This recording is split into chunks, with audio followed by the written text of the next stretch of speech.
हमने क्या ये रिवाज बनाया, हमने कहा पिता की संपत्ति में से बहन को कोई हिस्सा नहीं दिया जाएगा, तो उसके बदले में हम दहेज देंगे।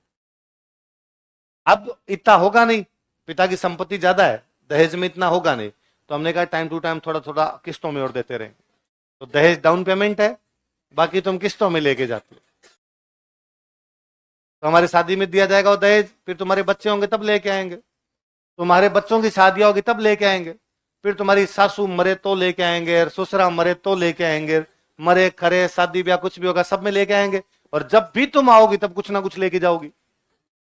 तो धीरे धीरे बाकी क्या दे देंगे, किस्तों में। लेकिन फिर भी कितना भी दे दें तो भी उतना नहीं देते, जीती जमीन है ना। हाँ, क्या? नहीं तो ये कुरूति नहीं है किसी प्रकार की। तो मैंने कब कहा दहेज कुरूति है?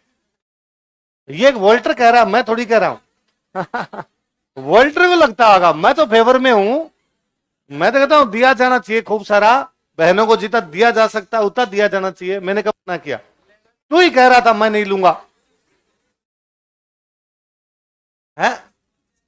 हाँ, आजादी के बाद से लोग लगे हुए दहेज बंद होना चाहिए, दहेज बंद होना चाहिए, दहेज बंद होना चाहिए, और बंद अभी तक हुआ। हाँ, ये लड़की वाले लड़के वाले, लड़के वाले।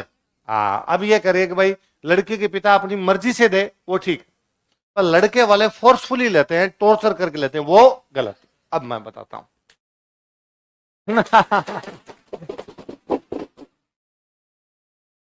आरएस का रिजल्ट आया अभी। आरएस का रिजल्ट आने के बाद में मेरे पास भरमार है खूब सारे फोन्स की, कि कोई अच्छा लड़का सेलेक्ट हुआ हो तो हमारी लड़की के लिए कोई अच्छा लड़का बताओ सर आप। आरएस बना हो, हमारी ये जाति है, ये गांव है हमारा, इन इनमें जातियों में भी तो था, इस गोत्र में होगा और इस गोत्र में नहीं होगा, तो ये दो तीन गोत्र टाल के यदि कोई अच्छा लड़का हो आपकी नजर में, आप जानते हो सर, आपके आसपास रहे हैं वो लोग, तो अच्छा लड़का हमें बताया जाए।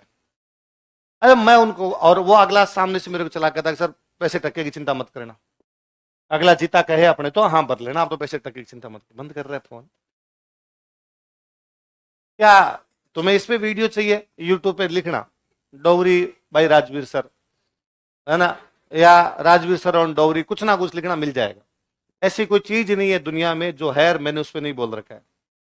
तो तू नया वीडियो बना के कुछ भी ऐसा नहीं कर लेगा, आपने सब पढ़ा आपने।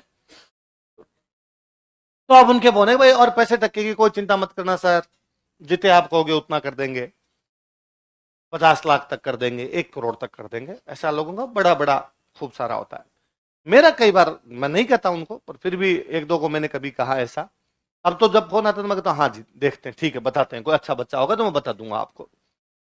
पहले मैंने एक दो बार किसी को पहले कहा कि यार इतने रुपए क्यों खर्च करो, है ना, और मैं आपको एक दूसरा अच्छा लड़का बता देता हूँ जो आरएस तो नहीं बना पर बन जाएगा, मेरी गारंटी है। उसने इस बार मेंस दिया है या इंटरव्यू कॉल हुआ उसका, या इस बार वो तैयारी कर रहा है, मैं देखता हूँ बच्चा अच्छा सिंसियर बच्चा है, सीधा आता है सीधा जाता है, कोई नशा पता नहीं करता, अच्छा लड़का है, स्वस्थ है एकदम, सिलेक्ट होगा, पक्का पक्का सिलेक्ट होगा, आप उसके साथ बच्ची कर दीजिए। तो कहते ना ना सर ऐसे थोड़ी है, डिमांड एंड सप्लाई है गुड़िया, है ना। मार्केट में एक नौकरी लगा, 10 खरीदार पहुंचे उसके, उसने अपनी बोली लगवाई है, वो खरीदा जा रहा है सीधा सीधा से। क्यों? वो भी यही कह रहा है, वो कह रहा है जब तक नौकरी नहीं लगा था इनमें से कोई हमारे घर भी नहीं आता था, पूछ भी नहीं रहे थे हमें। मैं आज भी किसी का दुख लो साहब, मैं एक सामान्य लड़का है दूसरा पक्का पक्का लग जाएगा कर दो, हम रिस्क नहीं ले रहे वहां पर, हमें भी वही चाहिए जिसका सिलेक्शन हुआ है। भारत में सरकारी नौकरियों के क्रेज ने इस चीज को बढ़ा दिया है, हमें लगता है सरकारी नौकरी ही सब कुछ है, उसके अलावा दूसरा कुछ भी नहीं। वो जब तक मैं कह दूं, ये छोड़ो, मैं एक दूसरा बता दूं कि ये आरएस बनेगा और इसकी तनख्वाह आरएस की 40,000 रुपए महीना। मैं एक दूसरे लड़के को जानता हूं जो एक प्राइवेट जॉब करता है या एक बिजनेस करता है और वो महीने के कमाता है 1.25 लाख रुपए, आप वहां कर दो, नहीं करेंगे, हमें कहेगा 40,000, हमें ये चाहिए। मैं कहता हूं यार 40,000 रुपए में टापरों को प्राइवेट स्कूल में पढ़ाया नहीं जा सकता। वो सामने वाला भी ये कह रहा था कि कौन कहता है तो ये तनख्वाह से पढ़ाएगा। अब आप देखो, आप सोशल मेंटेलिटी देखो, हम उस लड़के के साथ या उस परिवार में शादी करना चाहते हैं जिसके लिए हम पहले से मान के बैठेंगे खूब भ्रष्टाचार करेगा, तभी होगा। मैं साफ साफ, यदि कोई सरकारी अधिकारी केवल अपनी तनख्वाह उठाए, केवल तनख्वाह, तो टाबर पूरी जिंदगी सरकारी स्कूल में पढ़े, और घर तब बनेगा जब रिटायर होगा। या तो बैंक से लोन लेगा, तो बैंक से लोन लेगा तब तो घर में राशन आना दिक्कत हो जाएगी, क्योंकि किस्त पूरी उसके अंदर कटेगी, ढंगा घर बना लिया तो। या जिस दिन रिटायर होगा उस दिन खूब सारे रुपए मिलेंगे, एक साथ जो रुपए मिलेंगे उससे घर बना लेना। पर सारे सरकारी अधिकारी पहले ही घर बना लेते हैं, उनकी किसी प्रकार की कोई दिक्कत आती ही नहीं। उनके बच्चे अच्छी स्कूलों के अंदर भी पढ़ रहे होते हैं, इसका मतलब मामला तो कुछ और चल रहा है, सबको पता है, फिर भी सब चुप है। तो अब जब वो एक लड़का है, उस लड़के से 10 लोग पहुंचे हैं शादी करने के लिए। फिर दूसरा, अपने क्या विवाह का सिस्टम ये था कि अपने नॉर्मली घरों में कहते भी है कि अपनी लड़की की शादी हमेशा अपने से ऊपर परिवार में करनी, लड़के की शादी के लिए बी नहीं डाउन से लाई जा सकती। मतलब वही हो गया, डाउन वाले दे रहे हैं तो अपने को दे रहे हैं, तो अपने फिर उनसे ऊपर हो गए। अब वो अर्थव्यवस्था में, सामाजिक मामले में कैसे भी मान लीजिए आप। इसका मतलब ये हुआ कि मान लो मेरी बहन बेरोजगार है, तो मैं चाहूंगा कि मुझे कोई नौकरी वाला लड़का तो मिले कम से कम। हमारे पास ज्यादा रुपए भी नहीं है, मान लो कम रुपए, तो मैं चाहूंगा भाई थर्ड के टीचर मिल जाए, भले मैं आरएस नहीं देख रहा तो टीचर लगा मिल जाए, कांस्टेबल लगा लड़का मिल जाए, फौजी लग जाए, पर सरकारी नौकरी वाला मिल जाए। मैं उसको 11 लाख रुपए टीका दे दूंगा, एक गाड़ी दे दूंगा, ये कर दूंगा, ये कर दूंगा। ऐसा कुछ है। मान लो मेरी बहन सरकारी नौकरी खुद लग गई, वो थर्ड ग्रेड टीचर है, जैसा कि तुमने कहा कि सर हम तो खुद कमा सकती है, तो मैं या वो मेरी बहन या मेरे आसपास के जो भी परिवार के लोग हैं, वो ये चाहेंगे कि अब लड़का सेकंड ग्रेड हो, हम फिर अपग्रेड हुए थोड़े। यदि मेरी बहन सेकंड ग्रेड लगी तो हम चाहेंगे कि वो फर्स्ट ग्रेड हो, यदि वो फर्स्ट ग्रेड है तो हम चाहेंगे वो आरएस लगा हुआ हो, कॉलेज लेक्चरर हो। यदि वो आरएस लगा हुआ हो, अपनी लड़की आरएस लगी तो अपने चाहेंगे कि वो आईएएस हो। और यदि अपनी लड़की आईएएस लगी तो वो कहेगी स्वयं ब्रह्मा जी खुद क्यों नहीं आ रहे, भाई भगवान को स्वयंवर के लिए आना चाहिए मेरे से, खुद स्वयं भगवान आए वर्ण क्यों नहीं करते। अब जब हम ऊपर वाले स्टेज में जाने का प्रयास करेंगे, उसके फिर रुपए। जिस दिन लड़कियां बेरोजगारों से शादी कर लेगी, दहेज तो तुम कहां से दोगे, तुम्हारे पास तो कुछ है नहीं, तुम ये कह दोगे कि भाई ठीक है तू नौकरी करना, झाड़ू पोछे हम लगा लेंगे। पर अच्छा, अभी तक सोशल कंडीशनिंग वैसी भी नहीं हुई है कि लड़का झाड़ू पोछे लगा दे। अपने ऐसा काम करने पर भी अपने किसी को भी ये कहा जा सकता है, अरे पुरुष होकर इस प्रकार का काम करता है। यदि कोई लड़का ये कह दे कि ठीक है मेरी पत्नी कमा के लाए, वो नौकरी करे और मैं रोटी सब्जी बना के तैयार रखूंगा, न तो उस लड़की की ये बात हजम होगी कि मेरा पति ऐसा काम करे, वो लड़की भी हजम नहीं कर पाएगी इस बात को। लड़का क्या पता खुद कर गया होगी, ठीक है यार घर पे बैठे थे, तो उसके आसपास की सोसाइटी वो हजम नहीं होने देगी इस बात को, अरे कैसे कैसे कर सकता है। चीजें सोशल कंडीशनिंग से चलती है, जैसे आपकी सोशल कंडीशनिंग होती है आप उसी के अनुरूप बिहेव करते हैं। किसी भी, मैं अभी एक क्लास में एक दिन एग्जांपल दे रहा था कि एक पिता के एक लड़का और एक लड़की, मतलब मैं और मेरी एक बहन है मान लो, और मेरे पिता के पास इतने रुपए हैं कि हम दोनों में से एक को जयपुर भेज के कोचिंग करवा सकते हैं।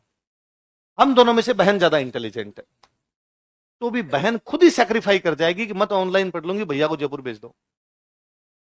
लड़कियों की कंडीशनिंग ऐसी है, वो इसी प्रकार से सोचती है, वो थोड़ी ज्यादा सोचने वाली होती है परिवार के बारे में। और मैं ज्यादातर लड़कियों को जानता हूं जो यहां पर आके मुझे कहेगी कि सर बस 1 साल दिया है घर वालों ने, 1.5 साल दिया है घर वालों ने, बस कोचिंग खत्म हो जाए फिर मैं घर पे जाके पढ़ लूंगी सर। क्या सर मैं 2 बैच में एक साथ पढ़ लूंगी, एक बार सुबह आ जाऊं और एक बार शाम को आ जाऊं, तो मेरा जल्दी जल्दी कोर्स हो जाए फिर सर घर जाना है। मैंने किसी लड़के को कहते हुए नहीं सुना, क्योंकि उसको पता यहीं रहना, घर वाले घर बुला क्या कर लेंगे। अच्छा, घर वाले भी उसको कहेंगे तू वहीं रह, क्योंकि घर आ गया तो सगाई पक्की नहीं होगी, वहां रह गया सिलेक्शन भी नहीं हुआ तो झूठा सजा सगाई तो ले ही पड़ेंगे तेरी हम, है ना। मैं खूब सारे आसपास के लोगों को जानता हूं जिनकी सगाइयां के लिए इस चक्कर में हो गए जयपुर रहते हैं, तो यहाँ जीते लड़कों ने एडमिशन लिया, उनमें 10-15% का उद्देश्य सगाई है ना। घर वालों ने भेजा इसलिए कि तू वहां रहना, वापस मत आना, बाकी इधर यदि कोई लड़की वाला आ गया फंसाने का काम हमारा है, हम ले बैठेंगे उसको, जैसे जैसे करना है वैसे वैसे कर लेंगे। तो चीजें सोशल कंडीशनिंग से है। एक डॉक्टर है प्रवीण झा नाम करके, बुक्स वगैरह लिखते हैं, राइटर है बहुत अच्छे, नॉर्वे रहते हैं, बिहार के हैं। तो एक बार वो अपने नोट्स सब जो दुकान है, तो इन ये उनकी बुक्स वगैरह खूब बेचते हैं, तो इनसे मिलने के लिए आए हुए थे। तो इनसे मिलने के लिए आए तो कोचिंग ले आए, ये लोग कोचिंग ले आए कि सर ये डॉक्टर साहब है, मैं उनकी किताबें पढ़ता रहता हूँ, बाकी लोग भी खूब सारे जानते हैं, तो हमने उनका स्वागत किया। और हमने उनको कहा कि सर चूंकि आप आए हो, नॉर्वे रहते हो, आप यहाँ आए हो, तो क्यों ना आप हमारे बच्चों से भी मिलो, क्लासों में चलो और बच्चों को नॉर्वे का एक्सपीरियंस बताओ, आपकी राइटिंग एक्सपीरियंस बताओ, एक डॉक्टर कैसे किताबें लिख सकता है, कितनी सारी चीजें हैं बच्चों को जानने के लिए। चलो, आपके जैसा कोई बड़ा भरा हुआ बेच लेके मैं आया, मैंने इंट्रोडक्शन कराया कि डॉक्टर साहब ये, और डॉक्टर साहब कुछ बोलेंगे, और यदि आपको भी सवाल पूछने तो पूछिए। तो अब बच्चे, आप आरएस कोई आता तो आप पूछोगे भाई तैयारी कैसे करते हो, ये करते हो। अब बच्चे उन डॉक्टर साहब से तो क्या पूछेंगे, तो बच्चों के सवाल ऐसे देख, सर नॉर्वे में भारत में क्या फर्क लगता है आपको, है ना, आप नॉर्वे की चिकित्सा व्यवस्था और भारत की चिकित्सा व्यवस्था में क्या है, सर वहां की लाइफ स्टाइल कैसी है, यहाँ की लाइफ स्टाइल कैसी है, ये सवाल हो गए और अच्छे जेन्युइन सवाल थे। उनका एक बड़ा अच्छा जवाब था। उनका जवाब था, भारत में हमने नौकरी में भी कैटेगराइजेशन कर रखा है, कौन सी नौकरी ऊंची, कौन सी नौकरी नीची, और उस व्यक्ति के साथ उसी प्रकार का बिहेव करते हैं जैसी उसकी नौकरी है। हम व्यक्ति को महत्व नहीं दे रहे होते, हम उसके स्टेटस को महत्व दे रहे होते हैं। तो उनका वहां भी है ऐसा, और वहां दूसरे प्रकार से कैसे, तो वहां उन्होंने कहा वहां उस व्यक्ति की सबसे अधिक इज्जत है जो कोई हाथ से काम करता है, जैसे प्लम्बर है, लाइट ठीक करने वाला, नल ठीक करने वाला, उसकी सबसे अधिक इज्जत है, उनकी तनख्वाह भी ज्यादा है डॉक्टर की अपेक्षा। मेरी कम है, तो उन्होंने बड़ा अच्छा एग्जाम्पल दिया। अब चूंकि ऐसे लोगों की जब समाज में इज्जत होगी, तो इसका मतलब समाज में सब लोगों, ये माना जा रहा है सबके काम है। मैं डॉक्टर बन गया तो मेरे को ऑपरेशन करना आता है, ये प्लम्बर बन गया तो इसको नल ठीक करना आता है, काम सबको आता है, इसका काम अलग, इसका काम अलग। ठीक है, मेरा थोड़ा अलग प्रकार स्पेशलाइजेशन का काम हो सकता है, इसका दूसरे प्रकार का हो सकता है, पर इसकी भी समाज में उतनी आवश्यकता है जितनी डॉक्टर की आवश्यकता है। तो बताया कि मैं जिस हॉस्पिटल में काम करता हूं, उसके जो ओनर है, जो मालिक है, उनकी वाइफ सफाई कर्मचारी है। सफाई कर्मचारी हमारे घरों में सफाई करके जाती है।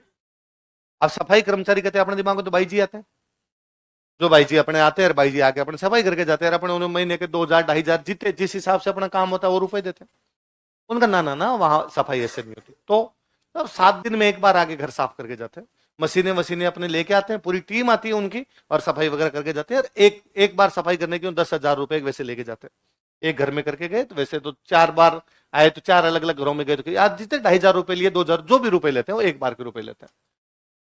और वो मेरे जो डॉक्टर है, जो मेरे उनकी वाइफ है, न तो उसको इस बात में शर्म है कि मैं सफाई करती हूँ, न उस व्यक्ति को शर्म है कि मेरी पत्नी सफाई करती। काम है ना, सफाई करना भी तो एक काम है। क्या हम इसी प्रकार का सोचते और समझते हैं? क्या हम सफाई कर्मचारी को उतना ही महत्व देते हैं जितना दूसरे नौकरों को देते हैं, या दूसरी नौकरी करने वालों को देते हैं? तो असल स्ट्रक्चर हमने इसी प्रकार का बना लिया।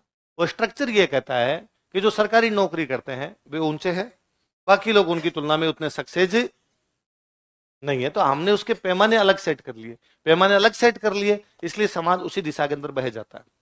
दूसरा, मैं ऐसे सैकड़ों केस जानता हूंगा जिसमें लड़की ने अपने पिताजी वालों को कहा है ये भी दो, ये भी दो, ये भी दो, ये भी दो। ये छोड़िए आप कि भाई लड़के वाले उधर से मांग लेते हैं और कर लेते हैं, लड़कियां साफ साफ घर के अंदर कहती है गहने इतने चाहिए, ये चाहिए। मैं, और अब मैं जब ये बात करता हूँ कोई नहीं नहीं सर इस प्रकार का कुछ ही नहीं होता। अरे समाज में रहते हैं ना, आसपास देखते हैं, बहन खुद ही तो सिलेक्ट कर रही होती है कि इस वाला ये डायमंड वाला ये दिलवा दो, उन कानों की ये दिलवा दी जाए, नाक के ये दिलवा दी जाए।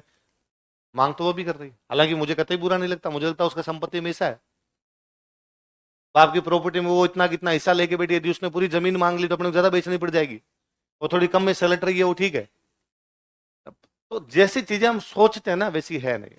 हम जैसी चीजों को सोचते हैं कि हमने दहेज को केवल ये बना दिया कि कुछ लड़के वाले हैं या एक लड़के वाला पक्ष है वो दरिंदा और क्रूर है, और उसका एक ही काम है कि जो जो लड़की वाले उनको खा जाऊं और जहां जाए, जबकि वो बड़ी अलग अलग प्रकार से चीजें हैं, अलग अलग प्रकार की चीजें।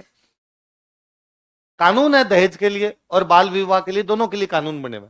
दहेज के लिए तो ये कानून है, शादी से पहले, शादी के बाद या शादी के दौरान दहेज देना छोड़िए, यदि बात भी की ना दहेज लेंगे और ये प्रूफ दे दिया तो जेल जाएंगे।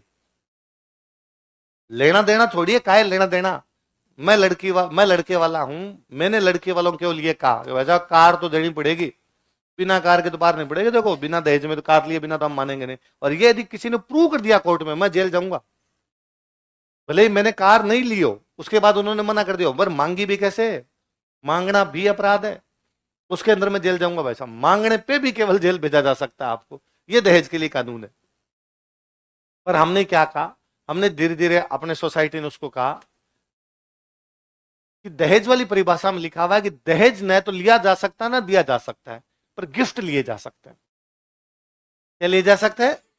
इसलिए लड़के वाले कह रहे हैं कि हम तो क्या ले रहे हैं? गिफ्ट। लड़के वाले कह रहे हैं हम तो क्या दे रहे हैं? गिफ्ट। अच्छा ये छोड़ो, मैं चुपचाप, मैं लड़के वाला हूं, मैं चुपचाप बैठा हूं, लड़की का पिता मुझे कह रहा है या लड़की वाले मुझे कह रहे हैं कि हम आपको गाड़ी तो पक्की पक्की दे देंगे, वो जाएंगे जेल। देने की बात कैसे कर सकते हैं?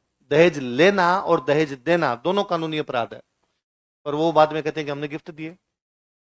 मैं भी कहता हूँ कि हाँ हाँ हाँ हाँ हाँ, थोड़ा ज्यादा गिफ्ट चाहिए थे तो मैंने गिफ्ट लिए, बाकी मैंने कुछ भी ऐसा लिया नहीं।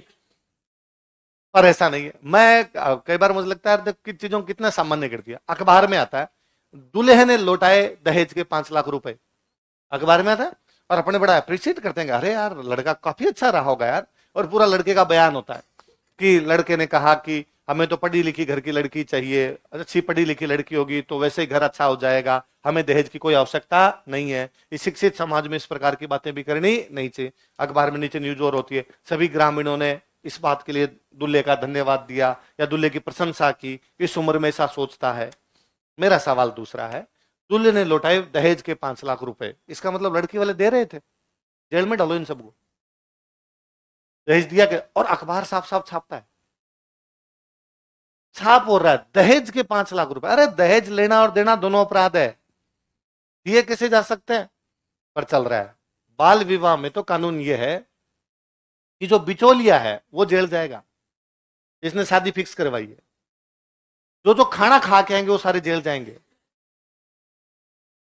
बैंड बाजे वाले, पंडित जी, गाड़ी का ड्राइवर, कंडक्टर, कोई लाइट लेके खड़े हुए थे वहां पे, वो वेटर। बाल विवाह में जिसने किसी भी प्रत्यक्ष या अप्रत्यक्ष रूप से पार्टिसिपेट, कार्ड छापे हैं, जेल जाओगे बाल विवाह कार्ड में। पर क्या कभी सुना कि बाल विवाह में कार्ड छापने वाला जेल चला गया? हम कानून बनाते हैं, उन कानूनों को इंप्लीमेंट नहीं करते। हमारे समाज के रिवाज होते हैं, उन रिवाजों को भी हम ढंग से इंप्लीमेंट ही नहीं करते। अपनी सोशल कंडीशनिंग बड़ी अलग प्रकार की हो गई। उल्टा इन सालों में दहेज की चीजें बढ़ गई। जब जब से हमने जितनी बातें की ना, दहेज खराब है, दहेज खराब है, और बढ़ता जा रहा है। आप पुराने टाइम में यदि पूछोगे, पापा मम्मी की शादी के टाइम में पूछोगे, या थोड़ा सा उससे पीछे जाके दादा दादी वाले टाइम में आप पूछोगे, आप तो केवल इतना पूछ लेना कि दहेज में बर्तन कितने मिले थे। तो पहले बर्तन होते थे तो 11 और 21 तरह से बर्तन थे, थालियां, कोई गिलासन, कटोरियां, चम्मचन, इस प्रकार की चीजें मिलती। रसोई का सामान नॉर्मली ये माना जाता कि एक बेटी किसी घर में जा रही है तो उसके रसोई का सामान कम से कम होना चाहिए, क्योंकि वो श्रृंगार करेगी तो उसके कुछ श्रृंगार वाले आइटम कुछ होने चाहिए, क्योंकि वो कपड़े पहनेगी उसके कपड़े वगैरह कुछ होने चाहिए। ये इतना इतना से हुआ करता था। आजकल बर्तन वगैरह तो मुझे लगता है देने ही बंद हो गए, चीजें अलग शिफ्ट हो गई है। और बर्तन भी है तो अब उनमें अलग है, जब चांदी के हमने अलग दिए, ये क्रोकरी हमने अलग दी, कांच के अलग दिए थे, इसके अलग दिए थे, चीजें अलग ही साइड के अंदर चली गई।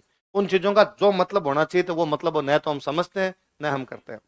इसके लिए आवश्यक है समाज में लड़कियां धीरे धीरे और पढ़े, लड़कियां और नौकरी लगे। जिस दिन समाज में खूब सारी लड़कियां पढ़ेगी, खूब सारी नौकरी लगेगी, तब धीरे धीरे समाज का जो मोमेंटम वो चेंज होगा, शिफ्ट होगा। एक नहीं, 20 साल, 30 साल, 50 साल, 100 साल लग जाएंगे, पता नहीं कितने साल लगेंगे, तब जाके धीरे धीरे चीजें शिफ्ट होगी।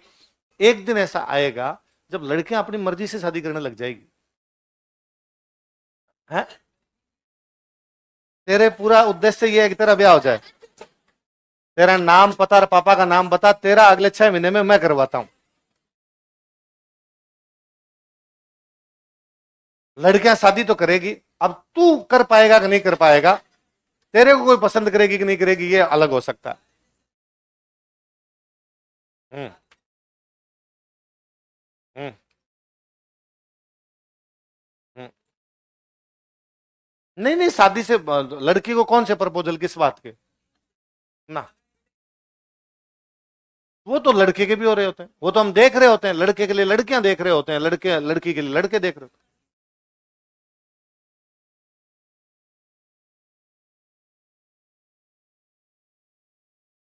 हाँ,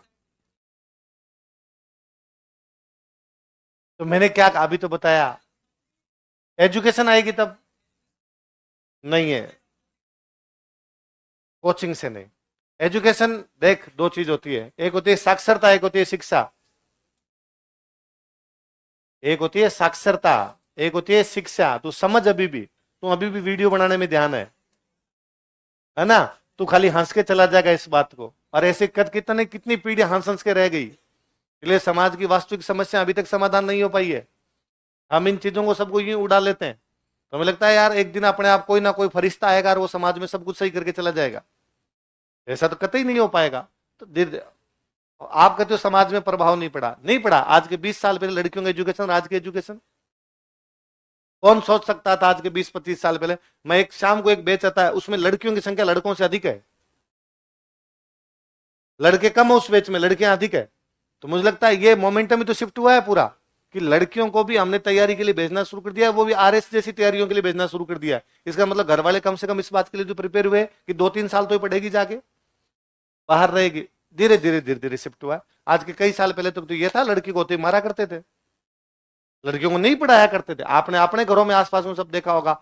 बता दो मुझे, मम्मी की पीढ़ी की महिलाएं या दादी की पीढ़ी की महिलाएं कितनी नौकरी लगी हुई, अंगुलियों पे गिनने लायक किसी गांव के अंदर। अब धीरे धीरे चेंज है, आने वाली पीढ़ी में और चेंज होगा। कई साल पहले तक गांव के अंदर लड़का होना आवश्यक ही था, ये लड़का होना ही चाहिए। इसलिए पहले लड़कियां 5 हो गई, 6 हो गई, 7 हो गई, लगातार लड़कियां होती रहती थी। आज आप खूब सारे ऐसे परिवारों को जानेंगे जिनके 2 लड़कियां ही हो। हालांकि अभी भी हम करें कि उसने दूसरी भी इसलिए की क्योंकि पहली लड़की थी। अभी भी उसका कारण है, पहला लड़का हो जाता तो शायद एक ही होता उनके, है ना। दूसरे की संभावना भी इसलिए बनती है। पर धीरे धीरे धीरे धीरे सोसाइटी में चेंज आते हैं। आज के कई साल पहले सती प्रथा थी, क्या कोई सोच सकता आज ही हो सकता है दोबारा? बंद हुआ ना, हमने ही किया ना, इसी सोसाइटी ने किया ना।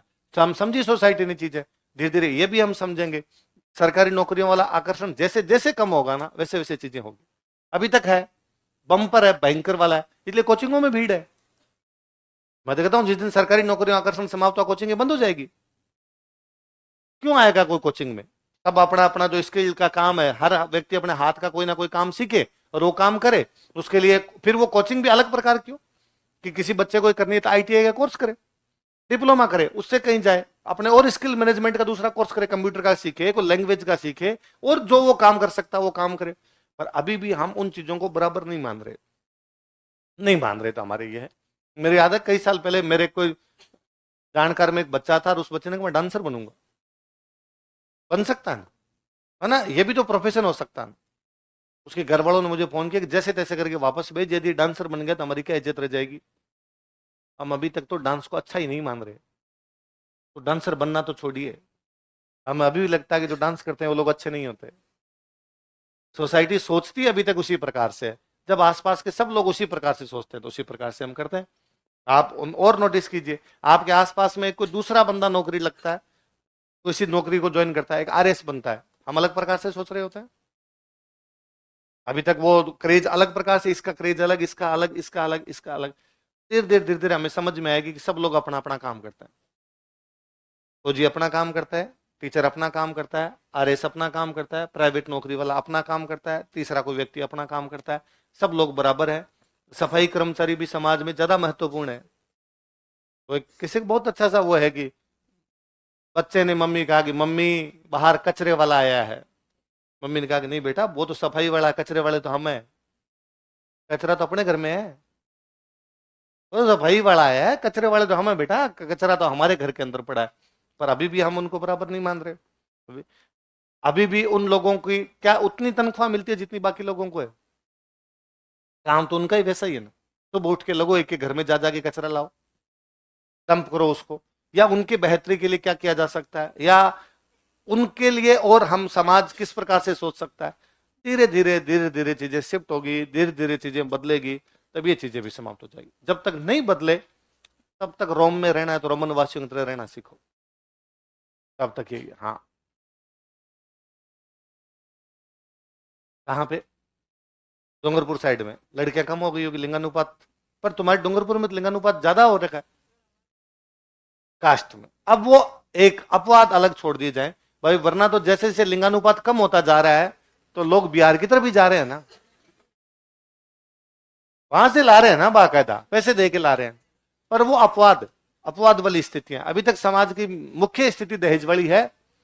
तो तब तक चलेगी, जब तक चलेगी तब तक खूब लो और खूब दो है। पहले पहले गाय भेजते थे, अब कभी इस पे सोचा कर कि पहले गाय दिया करते क्योंकि पहले धन गाय था। इसी टाइम में भाई आज भी ना गोधन बोलते हैं, कभी आपने सुना भेड़ धन, बकरी धन, पर गाय को क्या बोलते हैं? धन। क्योंकि अपने वेदों के अंदर जब आप पढ़ोगे तो उनमें यह था, यज्ञ करवाने के लिए पुरोहित जी आए, यज्ञ करवाने के बाद उनको 11 गायें भेंट की गई। इसका मतलब उस समय सैलरी क्या थी? जब नकदी नहीं आया था, नकदी नहीं आया था, तब तक क्या माना जाता था? गाय मानी जाती। फिर दहेज में भी क्या दिया करते? गाय दिया करते। दहेज क्यों? अभी तक भी गांव के अंदर अब क्या चीजों को हमने शिफ्ट कर लिया, आज भी ब्याह करवाने के लिए जो पंडित जी आते हैं उनको गाय देने का रिवाज है। अंतिम संस्कार के टाइम में जो होते हैं उनको गाय देने का रिवाज है। पर अब हमने क्या किया, या तो पंडित जी ने यह कहा कि गाय के रुपए दे दो, मैं थी गाय ले जाकर मैं क्या करूंगा, सारों ने गाय देनी शुरू कर दी तो मैं इस गाय का ले जाकर क्या करूंगा।